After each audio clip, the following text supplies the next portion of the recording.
So what I've learned from my previous 2 handbook videos is that I clearly do not know how to play Minecraft. Therefore, we're going back to the basics and restarting the game from scratch using the beginner's handbook. As always, I purchased the updated edition to keep in theme with the series. I bought this on eBay for $2.39 and it seems that the book was originally owned by someone named Leo, so shout out to Leo, I guess. Make sure to subscribe because I had no idea what the heck I was doing. When it arrived, I had a little flip through and the thought came to my mind, what am I supposed to do with this thing? I mean, for the construction handbook and the combat handbook, I had specific goals to work towards, but the beginner's handbook is jumbled about and you can't really tell what's as important as other things and what you should be doing first, but we still try. The beginner's handbook opens with an introduction to Minecraft about what it is and what kind of things you can do, as well as a profile of both Notch and Jeb. By the time the updated edition had released, Notch had parted ways with Mojang after the Microsoft acquisition. It also has tips on staying safe online, especially on multiplayer servers. Related question, was it a Microsoft employee who said that community servers are illegal in Minecraft, or was that someone who hates them? But I'm not quite up to date as these events have just transpired as I'm making this video. What was I talking about? Oh yeah, profiles. So it just highlights who they are, what they did, and how many Twitter followers they each had at the time. I mean, okay information, but how does that help me? The next 2 pages are just information about the game's history. It does have some interesting facts though. Check this out, only 50 people attended the first Minecon in August 2010. Rip Minecon, by the way, I never got a chance to go. After all that history, it finally gives a beginner like me some useful information such as the platforms the game is available on. Once one of these books correctly assumes I have no one to play with and it'll be speaking as such. It also tells me about creative, survival and hardcore modes so I know which to pick. Let's just start with survival for now, and if it tells me to build using creative mode, we'll sort that out later. Although this is an interesting fact that once you hit level 17 you need more experience points to level up than before. I was already aware of this, but I never actually paid attention as to which level it was specifically. First thing I need to do is make sure my controls are correct according to the handbook. According to this image, if I'm playing Java, I mean PC/Mac edition, I have to use a laptop. How much is one of those?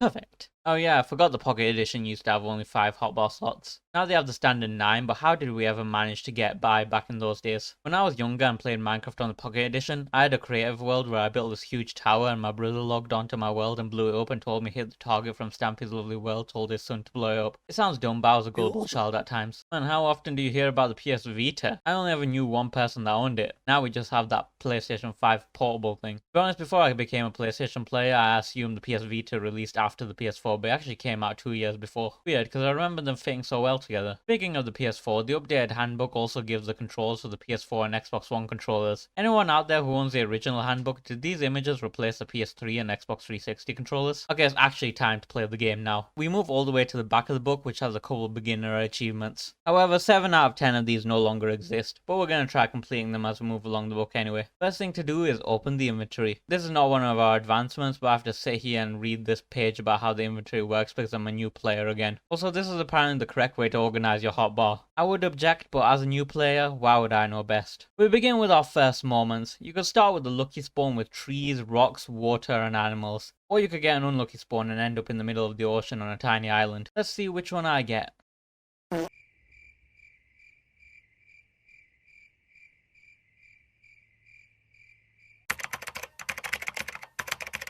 Wow, what a lucky spawn! Daytime only lasted for 10 minutes, and once I had enough resources I turned to page 86 to learn the recipe on how to craft a clock so I always knew what time it is. My priority was finding a few basic resources and building a shelter. But did items used to zip towards you from further away in old Minecraft, or has it always been this distance? Paul Souls Jr. is back to tell us about his first day in Minecraft. Remember? The guy from the combat handbook? Anyway, we start with some wooden tools. I chopped down a tree, created the crafting table, the wooden pickaxe and the wooden sword. Yeah, I didn't receive any of the achievements for them. We may be too far gone now. Although I'm pretty sure some of these achievements might still be on Bedrock. Bedrock players, let me know. Once I had my wooden tools, I needed some torches in order to protect myself in the night. I had to look around till I found some coal in the ground and gathered several lumps. Then threw them away because that's not how you make torches. For torches, what you need is charcoal, which can be obtained by smelting wood in the furnace, which I also did not receive an achievement for crafting. I then had to go wandering around the plains forest searching for pumpkins in order to make a jack-o'-lantern. Okay, now that that's been sorted, it's high time to build a shelter. Now you're probably thinking of building a small wooden box with maybe a door and a window to see if it's bright out, right? Wrong! Follow my step-to-step guide on how to build a proper shelter. Find a suitable rock face and dig. You'll need enough space for things such as your chest and crafting table. Make sure it looks like this with a 1-block hole open in the cobblestone. That's how you're meant to know if daylight returns. Even ask Notch, what's that? You wanna sleep? Whoever heard of such a thing? While you're not sleeping, it's time to get some more work done. Enough of wood and tools, let's move on to stone. And this time you will be receiving an achievement for your pickaxe troubles. In addition to a stone pick, you'll also need to craft an axe, shovel, why is this image flipped upside down, and a sword. Remember that your tools should be placed in this order in your hotbar. Hey, I don't make the rules, I'm just forced to follow them. And I can't help but notice that this is an iron pick, not a stone one. I think I've been had. Because I followed the rules of the book very carefully, I was still alive when day broke. But if I didn't find some food, that wouldn't last long. Wait, what's this? Different types of food will restore different amounts of food points. 1 point equals half a shank. Really? That's what the points are called? Shanks? I feel like only the British viewers will get that one. Also, you can't eat in creative mode, my ass. Paul Soares Jr. has given us a very interesting story of the time he tried to kill a cow. Yeah. Meats that exist in the game are beef, pork chops, chicken, mutton, and rabbit. Remember that cooked meat restores more food points than raw meat. Oh, and also prevents bacterial infections. Did you know that mutton and rabbit weren't added until 2014, meaning that when the original handbook released, these wouldn't have been mentioned? And another thing, are these like beta textures for those meats? Because I remember when rabbit and mutton were first added to the game, and I cannot remember mutton ever looking like that. Maybe it's because I played console edition back then, but anyone who played Java back in 2014, let me know, was this actually how the mutton looked, or did they create this book before the final update was released? When I'd collected all the meats, I moved on to fish. 3 fish in the game. Fish, salmon, and clownfish, because that's what those fish are still called. I sat in a boat with a fishing rod, just like this image of Steve, which is totally real and not just 2 PNGs on a river background. Wait, tropical, I mean clownfish only have a 2% chance of being hooked by a fishing rod? Ugh.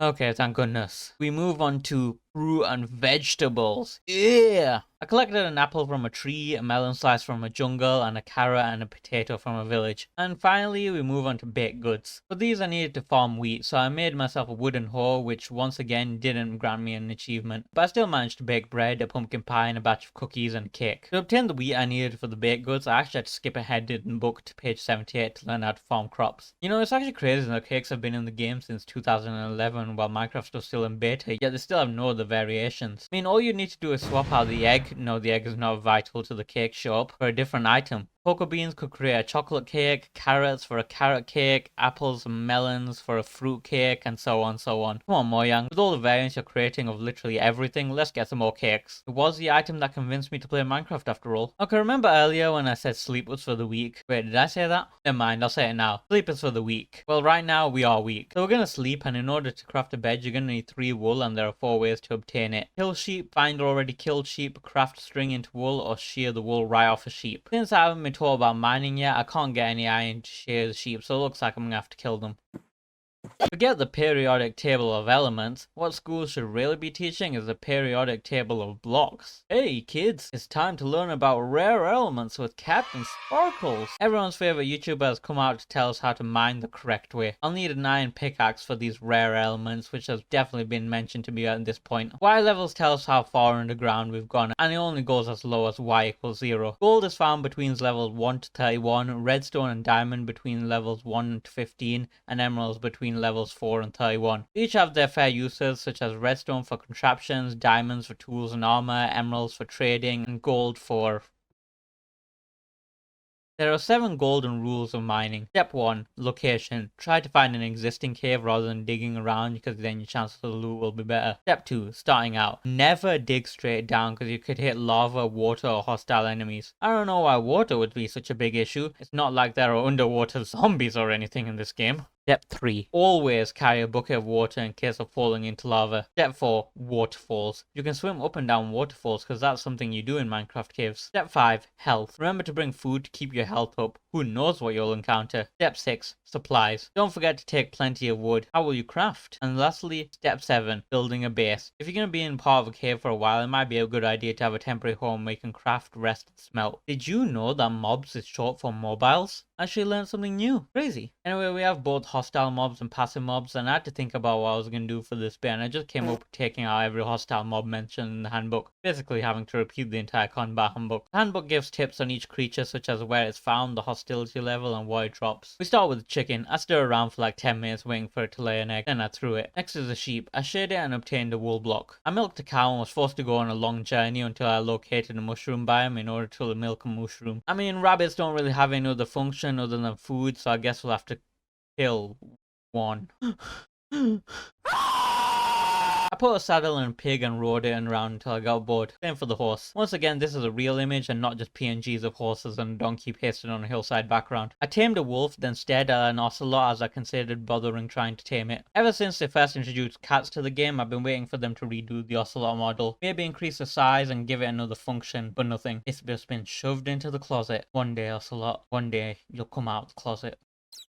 You mean nothing to me. Squid's only purposes are ink sacks. Sorry squids, you may not be hostile, but maybe develop another purpose if you don't want to be slain. Now we move on to villagers. There are 5 categories of villagers I need to look out for. The farmer, priest, butcher, blacksmith, and librarian. The combat handbook also told me that there are subcategories of the blacksmith known as the armorer, weaponsmith, and toolsmith. Also, they're missing off here the fisherman and the leatherworker. Okay, seriously Jeb, why did you originally reuse models instead of making new ones? When did people start using iron golems for iron farms, by the way? Did they always constantly spawn when you had multiple villagers around, or was there a point when they specifically only spawned in natural villages? I don't see any of the villagers shown in this book. Maybe my game is bugged? Captain Sparkles has returned to teach us about how to work with villagers. Did you know that the more you trade, the more options the villagers will open for me to give them my hard-earned minimum wage? Speaking of villagers turning into zombies, do you guys remember when zombies could break down doors? I was beginning to think it was just a fever dream, but apparently they can still do it in hard/hardcore, but there's only a specific tagged zombie called the zombie leader with a 5% chance of spawning who can do that. We move on to the hostile mobs now so I can get the monster hunter achievement. First I have to kill a creeper and it's making me kill it 6 different ways. I have to shoot it with a bow, then stab it with a sword, then blow it up using TNT, then drop it off a cliff, then make it walk into lava, then make it walk into cacti. But this is the way to kill a creeper. If I spot one, it is my duty as a Minecraft player to go find 5 more and kill them in Looney Tunes ways. All this for a mob that's not even supposed to be in the game. Hey, check this out. This creeper is fully green. It seems even back then Mojang were desperate to change his creeper texture, but even back then you knew they'd get hit for it. Tell you what Mojang, if the sun explodes, one of you drag the new texture over the old one in the file so players can have one last thing to rant about on Twitter before their demise. Next is a skeleton, and I would go through this whole list again. However, Captain Sparkles has informed me that the best way to kill a skeleton is using a bow and arrow, and he is the expert after all. Thank goodness for that. Moving on to the zombie, it actually mentioned what I talked about earlier of zombies breaking down doors. Bozos Jr. doesn't have any tips on killing the zombies, rather his anecdote on his encounters, so it looks like we're going back to the list. Come on man, you couldn't even give me one hint. Shoot with bow, stab with sword, trap in daylight, push off cliff, walk in lava, and walk into cacti. Thankfully, Captain Sparkles decided to help out with the spider, and I only need to make sure to kill it using well-timed blows from the sword. I am not bothering to look for a spider jockey. The Enderman's weakness is water, but we all knew that. I mean, I did not know that because I just started playing the game. I poured water over the Enderman in hopes of killing it, and definitely legit killed 3 more with the books of the suggestions. I didn't actually realize Endermites and silverfish suffocated in soul sand, but then again, I've never landed in soul sand when throwing ender pearls. I really have to give a massive shout out to small up and coming creator Captain Sparkles for being the real MVP of the Minecraft Beginner's Handbook Updated Edition, as he allowed me to take swings at the slime with my sword instead of having to lead it into a pool of lava like last time. Bozos Jr. has not given us an anecdote of his first witch encounter this time, but at least I don't have to kill it with some weird stuff like wrap my pants around its big nose and choke it to death, and instead can kill it with a bow and a sword. No.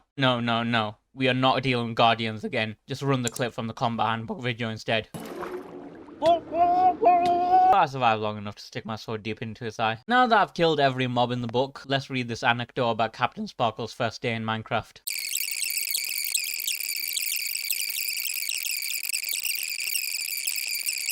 I think it's time to upgrade my shelter. I can't keep living in a small dingy hole in the ground. It's time to live in a big dingy hole in the ground. And I can do that in 5 simple steps. Step 1. Dig further into the cave to make more room. Step 2. Craft wooden doors. Not oak doors, wooden doors. Keep yourself safe from hostile mobs. Well, some of them at least. Step 3. Craft windows. Step 4. Add more torches to prevent hostile mobs from spawning in your base. And lastly, step 5. Start a mine by digging down and placing some ladders. After all that, your newly renovated shelter should look like this.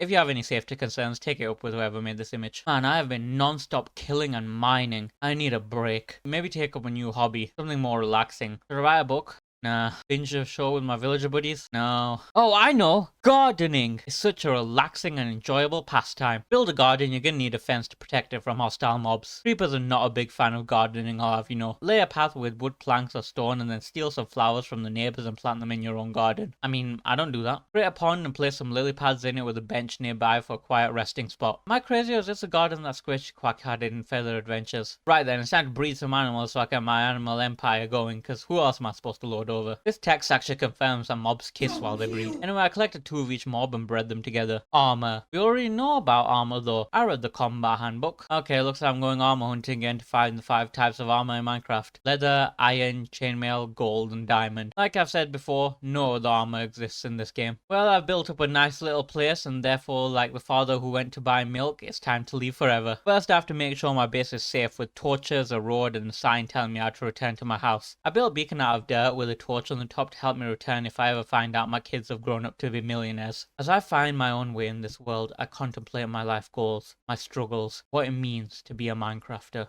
I've gone down the list and brought what I've been told. Lots of food, weapons, torches, and a bed. I've created a map to see which direction I am headed, but I wonder, is this it for me? Am I doomed to follow the same cycles as every other Minecraft player forever? Listening to the meaningless words in an updated handbook instead of leaning on my own path? Is this really what I want? Hey, I get to build a railway. I crafted some rails and minecarts to transport my work everywhere in the world with me. How fun. Round out the book, Notch and Jeb did an exclusive interview, and Notch said Minecraft graphics are universal. However, someone once told me that our son got nightmares from Minecraft because he got scared from a zombie. And that's the end. I started Minecraft from the beginning and learned how to start the game the correct way. I managed to pretty much gain all the achievements at the back of the book, so I'd call that one a win. What do you think? Does the Minecraft Beginner's Handbook Updated Edition still hold up in ye old age of 2026, or do we need to buy the new survival handbook if we're ever going to survive? Anyway, that's 3 out of 4 handbooks completed, which means if I'm ever going to become the #1 pro player in Minecraft, there's only one more thing I must learn, and that is redstone. Next time, I'll be tackling the Minecraft Redstone Handbook Update Edition. So if you want to see that, make sure to subscribe. Thanks for watching, and I'm going to go back to my super secure shelter with no faults.